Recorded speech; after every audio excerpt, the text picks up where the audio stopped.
सबसे प्यारी है, माँ तू जग में न्यारी है। माँ तू सबसे प्यारी है, माँ तू जग में न्यारी है।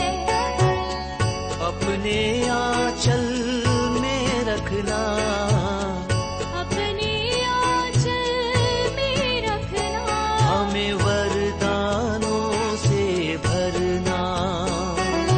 माँ तू सबसे प्यारी है, माँ तू जग में न्यारी है। माँ तू सबसे प्यारी है, माँ तू जग में न्यारी है। पिता, पुत्र और पवित्र आत्मा के नाम पर आमीन। आप सबों को जय यीशु। मेरे पास एक और सवाल आया है, उसका जवाब आज के क्लास में देना चाहता हूं।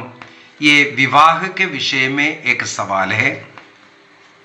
किसी ने मेरे से पूछा है, वो विवाह करना चाहते हैं एक गैर कैथोलिक व्यक्ति से,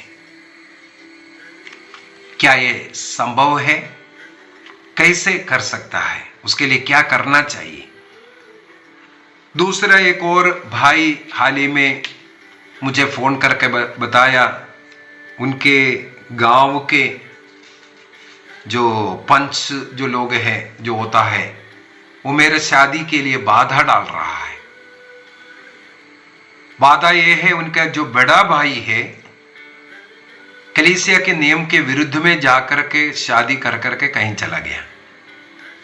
इस कारण उनके छोटे भाई के लिए विवाह में बाधा डालने वाला पंच के विषय में पुरोहित चाहते हैं, लेकिन पंच लोग मना करते हैं। अगला एक और विवाह करने में जो समस्या आया, विवाह सब तय हो गया, जो लोटा पानी जो चलता है, विशेषकर जो हमारे आदिवासी भाइयों के घरों में जो लोटा पानी चलते हैं,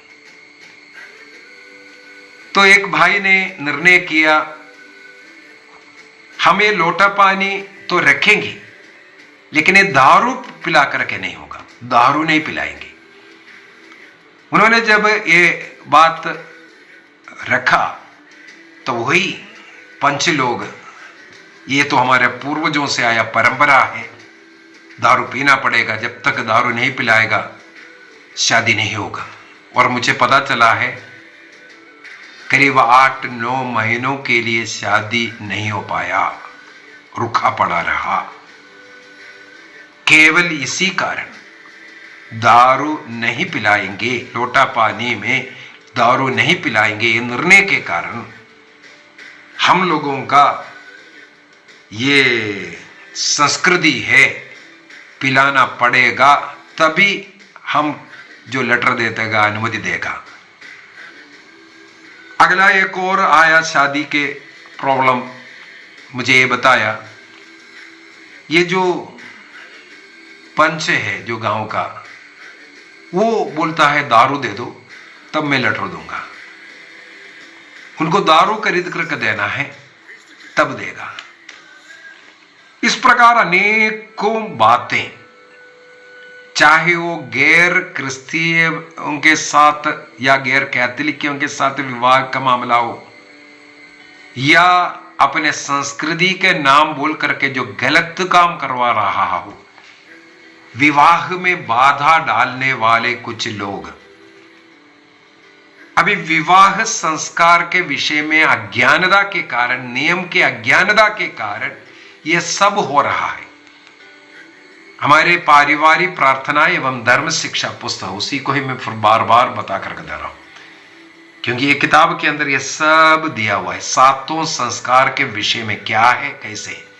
उसमें मुख्य है विवाह संस्कार, जो हम सबों को जानना चाहिए। विवाह संस्कार के विषय में पेज नंबर 185 से लेकर के 185 से लेकर के 194 तक, 194 तक विवाह संस्कार के विषय में अनेकों सवाल और उसका जवाब है।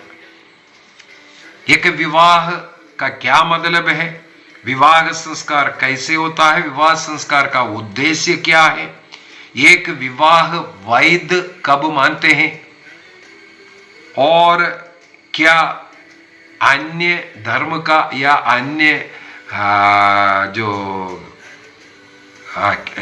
गैर कैथोलिक है गुट का जो लोगों से विवाह कर सकता है, उसके लिए शर्तें क्या है, ये सब इसके अंदर दिया है। विवाह का तैयारी क्या करना है, विवाह की शुद्धता क्या है, विवाह का विश्वस्तता क्या है, किस प्रकार एक विवाह में रिश्ता बन जाता है, कई चीजें, विवाह तोड़ने वाली क्या क्या बातें हैं, विवाह में संतान होना क्यों जरूरी है, कई सवाल है, उनका जवाब इसके अंदर आपको मिलेगा।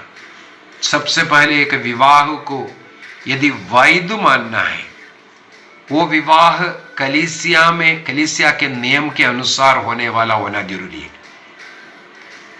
यदि हमारे धर्म प्रांत के अंदर एक नियम हो सकता है बनाए कर रखा हो, क्योंकि पुरोहित हर व्यक्ति को नहीं जान रहे, गांव वालों को नहीं जान रहा है, इसलिए कैथोलिक चर्च के अंदर पारिश काउंसिल का, कैथोलिक सभा जिसे पारिश काउंसिल, उसका गठन का नियम है।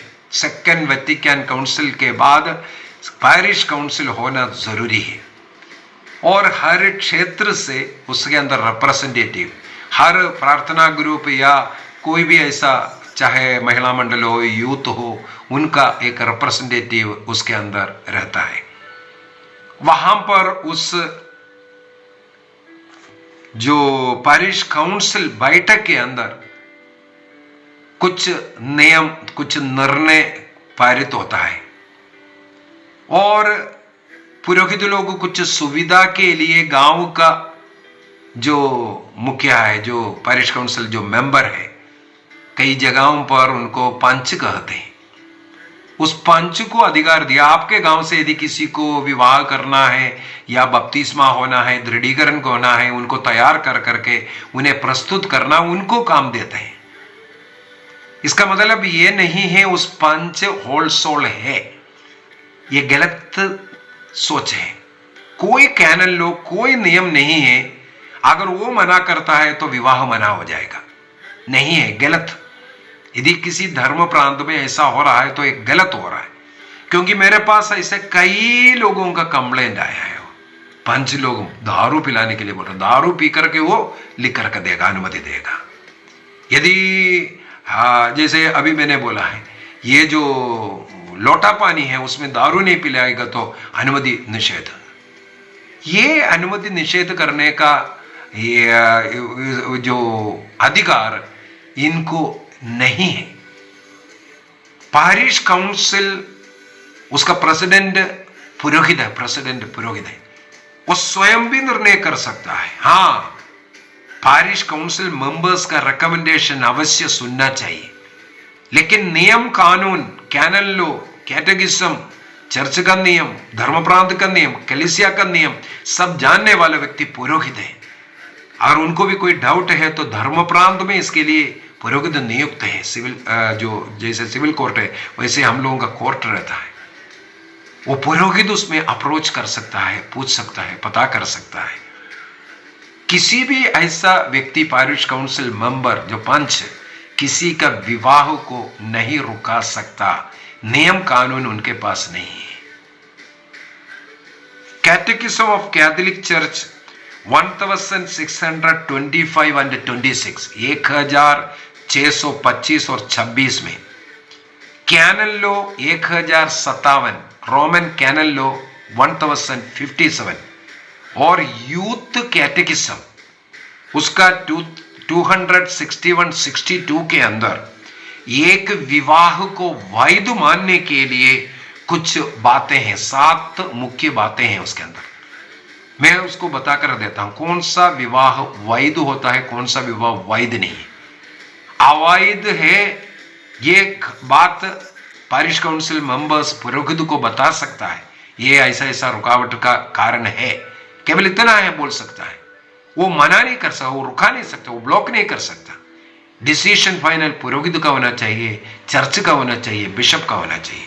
नंबर फर्स्ट, विवाह वैध होने के लिए सबसे पहला किसी के दबाव के बगैर ये जो लड़का और लड़की विवाह के लिए, परस्पर विवाह करने के लिए सहमति देना, अपनी इच्छा व्यक्त करना जरूरी है। ये विवाह के अंदर कम से कम 3 बार होते हैं। एक तो लड़का लड़की देखने के लिए गया, मिला, परस्पर पूछते हैं हाँ तैयार है, तैयार है। इसके बाद एक मंगनी होता है, मंगनी में भी यही कार्य होता है, हाँ तैयार है। तीसरा, विवाह के पूर्व में कलीसिया के सामने पुरोहित लड़का और लड़की से पूछता है ये जो साइड में तुम्हारे बगल में खड़े हैं इससे शादी करने के लिए तैयार हो? सबों के सामने किसी दबाव के बगैर सद्बुद्धि के साथ वो स्वीकार करना जरूरी है कि मैं तैयार हूं। ये सहमति देने से नंबर फर्स्ट शर्त पूरा हो रहा है, सबसे पहला। दूसरा, विवाह प्राकृतिक एवं कलीसिया के नियम के अनुसार होना चाहिए। प्राकृतिक का मतलब है विवाह एक लड़का, एक पुरुष और स्त्री के बीच में होना चाहिए। पुरुष पुरुषों के बीच में, स्त्री स्त्री के बीच में। ये जो होमोसेक्सुअल मैरिज प्लस चर्च के अंदर इसलिए नहीं होता है, वैध नहीं है। प्राकृतिक और कलीसिया के नियम के अनुसार होना चाहिए। तीसरा, नियम के अनुसार उम्र होना चाहिए। हमारे देश के नियम के अनुसार वो चलता है। हमारा भारत देश में लड़की का उम्र 18 साल, लड़के के साल 21 साल होना जरूरी है। उससे कम है तो शादी नहीं हो सकता, अवैध है। तीसरा, यह विवाह बपतिस्मा प्राप्त स्त्री और पुरुष के बीच में हो। इसका मतलब हमारे चर्च के अंदर विवाह होना है तभी वैध होगा। वो बपतिस्मा प्राप्त व्यक्ति, कुछ शर्त है, अभी इसके साथ जुड़ा हुआ कुछ शर्त भी बता कर देता हूं। यदि मान लो कोई लव अफेयर्स में पड़ गया, सबसे पहले गैर कैथोलिक है लेकिन क्रिस्ती है, अन्य गुट के हैं, उसका विवाह उसी प्रकार, मान लो वो अन्य चर्च में जाने वाले हैं, वो उसी चर्च में जाने दो, लेकिन हमारे कैथोलिक व्यक्ति उसी कैथोलिक में रहने के लिए एक नियम इसलिए एक दिया हुआ है कि चर्च के अंदर ये विवाह हो सकता है। उसके लिए एक अफिडेविट लिख कर देना पड़ता है और ये लिख कर देना पड़ता है उनमें विवाह में जो बच्चा जन्म होगा वो बच्चों को कैथोलिक विश्वास में पालन पोषण करेंगे, उसमें लिए कोई रुकावट नहीं होगा। पत्नी को चर्च आने जाने में या पति जो कोई भी है कैथोलिक व्यक्ति को उसके लिए कोई बाधा नहीं डालेगा। इस प्रकार यदि लिखित रूप से अफिडेविट देंगे चर्च के अंदर, ये एक कैथोलिक और गैर कैथोलिक, चाहे वो किसी भी धर्म का क्यों ना हो, कैथोलिक भी होना जरूरी नहीं है, विवाह हो सकता है। कब? इस अवस्था पर वो लव अफेयर्स में है, शादी करवाना बहुत जरूरी हो गया। इस प्रकार इसमें चर्च साथ साथ सिखाते हैं, इसके द्वारा आप अपने जीवन में कुछ जोखिम उठा रहा है, आगे चल करके आपके जीवन में तकलीफ होगा। मैंने जीवन में देखा भी है ऐसा। पांचवा, ये जो विवाह के लिए आने वाला व्यक्ति ब्रह्मचर्य व्रत लिया हुआ व्यक्ति नहीं होना चाहिए। अर्थात मान लो पुरोहिताई के लिए, धर्मवन बनने के लिए ब्रह्मचर्य व्रत लिया था, ऐसे व्यक्ति का विवाह नहीं होगा जब तक वो डिस्पेंसेशन नहीं लेगा। विवाह नहीं कर सकता, चर्च में विवाह नहीं हो सकता। छठवां पॉइंट, ये व्यक्ति अविवाहित हो या पहला विवाह हो करके जीवन साथी का मृत्यु हुआ हो, ये दो शर्तें। अविवाहित होना चाहिए अविवाहितों के बीच में, या विवाहित है तो उनका जीवन साथी जो पहले वाला जीवन साथी मरा हुआ होना चाहिए, मृत्यु हो गया। तलाक दे करके यहां आकर के चर्च के अंदर नहीं हो सकता। तलाक दे करके दूसरा शादी के लिए चर्च में नहीं हो सकता जब तक पहला जीवन साथी का मृत्यु नहीं होते। सातवां, वैवाहिक जीवन के लिए रुकावट डालने वाले कोई रोग, कोई कमजोरी इनमें नहीं होना चाहिए। अगर उसको छिपा करके, इन सातों बातों को, किसी भी बात को छिपा करके अगर विवाह हुआ, उसको फिर इस बाद में अवैध भी घोषित कर सकता है। विवाह हो गया चर्च के अंदर, लेकिन बाद में पता चल रहा है विवाह में रुकावट डालने वाले कुछ बीमारी, कुछ कारण है, तो वो अवैध है। या मानसिक बीमार था वो, इसका मतलब वो सही होश हवास में स्वीकार नहीं किया था, इस प्रकार उसको अवैध भी घोषित कर सकता है चर्च। तो एक विवाह वैध होने के लिए इस प्रकार का 7 बातें हैं। दारू नहीं आ रहा है, अन्य चीज से नहीं आ रहा है, भाई क्या ही भाग गया बोल करके किसी छोटा भाई का विवाह को नहीं रुका सकता है। माता पिता कहीं अंधविश्वास में पड़ गया है बोल करके किसी बेटे का विवाह, जो कैथोलिक प्रैक्टिस करने वालों का विवाह आप मना नहीं कर सकता है। आप जो दारू नहीं पिला रहा है या लोटा पानी में दारू नहीं बांट रहा है, ये बोल करके किसी का विवाह नहीं रुका सकता है। कैनन लॉ के अनुसार ये 7 बातें पूरा है, उनका विवाह पक्का होगा। कैटेकिज्म ऑफ कैथोलिक चर्च, कैथोलिक कलीसिया का धर्म शिक्षा ग्रंथ 1633 से 1633 से लेकर के 37 तक, और कैनन लॉ 1086 और कैनन लॉ 1124-25, इनके द्वारा हम लोग ये बोल सकता है कि विवाह अगर अन्य जाति के व्यक्ति से भी हो, चर्च में हो सकता है। यदि मान लो भाग करके कोर्ट मैरिज किया हुआ था, इसके बाद चर्च में आकर के उस विवाह का रेक्टिफिकेशन हो सकता है, बिशप का अनुमति लिया जाता है, नियम कानून के अनुसार ये प्रैक्टिस कर रहा है, चर्च आ रहा जा रहा है, नियमित रूप से है, देखेगा एक आधा वर्ष अगर आप सही कैथोलिक के विश्वास में रह रहा है, आपका जो विवाह जो अवैध हुआ था उसको रेक्टिफाई कर करके उसको वैध भी बनाया जाता है। नियम कानून मैंने बोल करके दिया है। इसलिए जो पूछा गया, किसी गैर कैथोलिक व्यक्ति से शादी करना चाह रहा है, वो लेकिन कैथोलिक नहीं बनना चाहते हैं, तो आप कैथोलिक की चर्च में रहते हुए कैथोलिक की चर्च के अंदर ही ये विवाह हो सकता है। आपका जीवन साथी अन्य जो कलीसिया में जाने दो, लेकिन शर्त यह है आपको होने वाला बच्चा कैथोलिक की प्रैक्टिस करेगा, इस एफिडेविट लिख करके देगा, तो वो विवाह यहाँ पर हो सकता है, चाहे वो अन्य धर्म भी हो। उसका कैनन लॉ भी मैंने बोला। यदि आप कैथोलिक कलीसिया का धर्म शिक्षा ग्रंथ जो पारिवारिक प्रार्थना एवं धर्म शिक्षा जो पुस्तक है उसका 187 में 187 पेज में ये सब इसमें लिख कर रखा हुआ है। तो मेरे विचार में आपका वो जो डाउट जो पूछा था वो पूरा हुआ होगा। आइए हम अपनी आंखें बंद करें और एक निर्णय करें।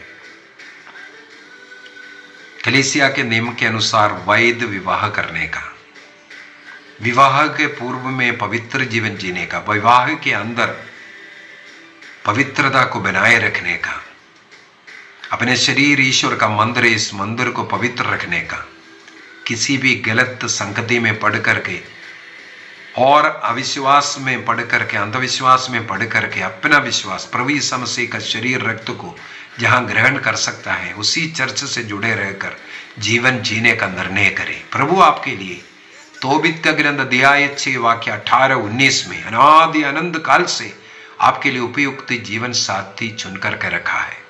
अध्याय 7 तोबित का ग्रंथ अध्याय 7 वाक्य 11 में विवाह स्वर्ग में निश्चित करता है और उस व्यक्ति को प्रभु आपको दिखाएगा। उत्पत्ति ग्रंथ अध्याय 24 के अंदर वाक्य 5 से आगे हम लोग पढ़ते हैं, अब्राहम ने अपने पुत्र इसहाक के लिए पुत्रवती ढूंढने के लिए भेजा एलियासर नाम का घर का बुजुर्ग व्यक्ति को। एलियासर से अब्राहम कहते हैं, जिस ईश्वर ने मुझे यहां लेके आए वो ईश्वर तुम्हारे साथ दूध भेजेगा। हम लोग देखते हैं तोबित के ग्रंथ में रफाइल स्वर्गदूत को ईश्वर भेज रहा है तोबिया और सारा का विवाह कराने के लिए। इसलिए प्रभु हमारा विवाह सही रूप से करवाएगा। वो जीवन साथी प्रभु हमें बेच करके देगा। इसलिए प्रार्थना के द्वारा अपने शरीर को पवित्र रखते हुए किसी भी गलत रिश्ता, बॉयफ्रेंड, गर्लफ्रेंड और लिविंग रिलेशनशिप, इससे दूर रह करके पवित्रता में वैवाहिक जीवन में प्रवेश करने का निर्णय करें। सभी युवक युवतियों को इन बातों को सिखाएंगे और पवित्रता का जीवन जीते हुए वैवाहिक जीवन एक प्रभु का बुलावा है, बुलाहट है। उस बुलाहट को स्वीकार कर एक अच्छा जीवन जिएंगे। निर्णय कीजिए। प्रभु आप सबों को अनुग्रह आशीष प्रदान करे। पिता, पुत्र और पवित्र आत्मा के नाम पर आमीन। आप सबों को जय यीशु।